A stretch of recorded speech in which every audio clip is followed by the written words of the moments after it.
Este dolor no es mío, Mark Wolin. Libros que dejan huella, Club de Lectura, tercera parte. Capítulo 13. El lenguaje nuclear del éxito. Espiar las injusticias de la historia familiar.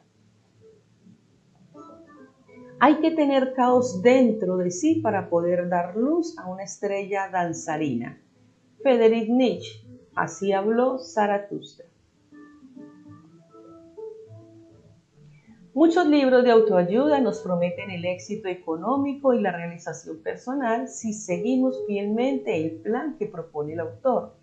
Nos venden como recetas para la prosperidad estrategias tales como desarrollar hábitos eficientes, ampliar nuestra red social, visualizar nuestro éxito futuro y repetir mantras con los que llamamos al dinero. Pero, ¿qué pasa con las personas que parece que no conseguimos nuestros objetivos, hagamos lo que hagamos o sigamos el plan que sigamos? Cuando nos parece que siempre aspiramos al éxito, nos topamos con obstáculos y llegamos a callejones sin salida. Puede ser importante que exploremos nuestra historia familiar. Los hechos traumáticos sucedidos en nuestras familias y pendientes de resolver nos pueden estar cortando el flujo del éxito y nuestra capacidad para recibirlo.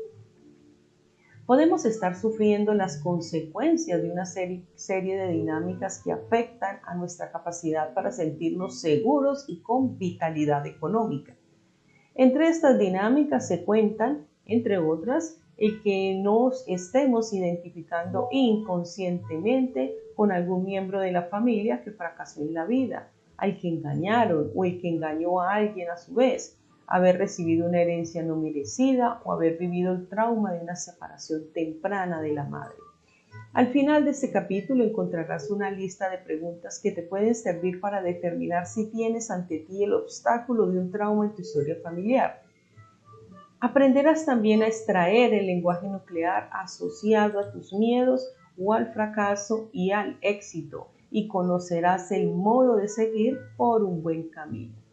Para empezar, veamos cómo han aplicado otras personas el planteamiento del lenguaje nuclear para liberarse y tener más éxito en la vida.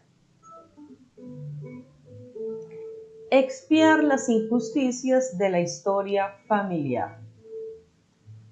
A Ben le faltaba una semana para cerrar su bufete de abogados, después de haber intentado sin éxito varios recursos para que el negocio diera beneficios. Iba a dejarlo definitivamente. Parece que apenas soy capaz de sobrevivir, me dijo. Casi no tengo lo suficiente para vivir. Lenguaje nuclear de Ben. Apenas sobrevivo, casi no tengo lo suficiente. Ben estaba describiendo una pauta que había vivido durante toda su vida de adulto, la de tener muchos asuntos en marcha, muchos clientes importantes para que, de pronto, se le hundiera todo. Es como si no fuera capaz de conservar nada de lo que gano, apenas sobrevivo. Si escuchas con atención el lenguaje nuclear de Ben, quizás oigas en él el grito de otra persona, de una persona empobrecida, que apenas sobrevivía, que casi no tenía lo suficiente para vivir. Naturalmente, la pregunta es, ¿quién era esa persona? En la familia de Ben, la pista del lenguaje nuclear conducía directamente hasta la raíz del problema. Ben recordó cuando iba a Florida de niño, su abuelo fue propietario y administrador de una próspera plantación de cítricos en la región central del estado de Florida desde los años 30 hasta principios de los 70. La familia había levantado su fortuna con el sudor y el trabajo de jornaleros inmigrantes a los que no pagaba casi nada. Los inmigrantes recibían sueldos ínfimos con los que apenas podían sobrevivir, estaban acosados por las deudas y vivían en la miseria. Mientras la familia del abuelo de Ben prosperaba y recibían una mansión lujosa, los jornaleros vivían hacinados en chozas. Ben recordaba que de niño jugaba con los hijos de los jornaleros, recordaba la sensación de culpa que le producía tener mucho más que ellos. Años más tarde, el padre de Ben había heredado las posesiones del abuelo, pero con el tiempo lo había perdido todo por una serie de inversiones y de negocios desafortunados. Al final, Ben no había heredado nada y las adversidades habían proseguido para él. Desde que se había graduado como abogado, había ido endeudándose cada vez más, incapaz de pagar sus facturas y los préstamos que debía al banco. Ben solo empezó a entender las cosas cuando estableció la relación entre su situación actual y la historia de su familia. Vio que su familia había prosperado mientras los jornaleros inmigrantes apenas sobrevivían. La situación de desventaja de estos estaba asociada estrechamente a las ventajas que disfrutaba la familia de Ben. Este se había alineado inconscientemente con los trabajadores y había estado reproduciendo su miseria. Era como si Ben viviendo en la pobreza pudiera expiar de alguna manera la deuda de su padre, una deuda que ni siquiera era suya. Había llegado el momento de romper con aquella pauta. En nuestra sesión de trabajo juntos, Ben cerró los ojos y visualizó a los niños con los que jugaba y a las familias de estos como si los tuviera delante. En su imagen interior los veía abatidos y pobres. Visualizó a su abuelo que había fallecido cuando Ben tenía 12 años. El abuelo estaba con los jornaleros y sus familias y les pedía perdón por no haberles pagado lo que merecían. Ben se imaginó que decía a su abuelo que él no podía seguir espiando el trato injusto que el abuelo había dado a sus trabajadores, pasando dificultades en su bufete de abogado, y que le dejaría a él, al abuelo, la responsabilidad de las penalidades de los inmigrantes. Visualizó que su abuelo asumía la responsabilidad y reparaba el daño. Se imaginó que su abuelo le decía: esto no tiene nada que ver contigo, Ben, es una deuda que tengo que pagar yo, no tú. Ben visualizó a los niños con los que jugaba que le sonreían. Sintió que no le tenían rencor. Más tarde, Ben intentó ponerse en contacto con una de las familias de inmigrantes, pero no encontró rastro de su paradero. Optó por entregar un donativo a una organización benéfica que velaba por las necesidades sanitarias de las familias inmigrantes, como gesto de buena voluntad de su familia a las de ellos. Ben no cerró su bufete de abogado.